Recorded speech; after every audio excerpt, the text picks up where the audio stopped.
Okay, magandang araw mga katropa. Ito ang inyong katropa sa Bilyaran. Walang iba kundi si Oben Sena, ang marketing manager ng J Flower Q Philippines, no?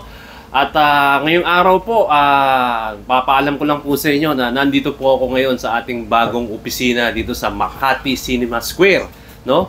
Sa hindi pa po nakakalam, ang pwesto ko po rito, nasa first floor lang po tayo.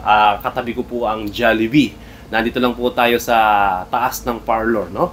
At ito po yung ating opisina na pwede nyo pong puntahan, magiging physical store namin in the future. Okay? Mga katropa, ngayong araw po, is-explain ko lang sa inyo yung ating bagong taco na dating.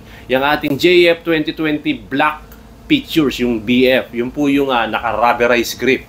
So, explain ko po sa inyo, no? Kahit po wala yung taco, yung ating bagong taco po ngayon ay nagkakalaga ng 20,000 pesos sa ating merkado, mga katropa. Ngayon, ang ating kanyang specs po, naka white perul, naka Muri medium brown tip, naka pro taper po siya. 19 ounce, adjustable po siya. Pwede mo pong gaangan kapag po nabibigatan kayo. At ito po ay nagkahaba ng 58 inches, mga katropa, no? Sa mga gusto po ng kung tawagin po yan, Black Series ng J Flowers, no? Sa ayaw po, pero glossy po yung kanyang pagka-black. So makintab po at saka may brass inlay siya sa gitna, sa collar, at saka sa kanyang pinaka-bat cap. Ito ay 38 by 8 stainless radial pin, no? Sa mga gusto po ng mga naka-radial, alam niyo naman yung mga pasama ng radial ngayon is talagang napaka-solid hit po.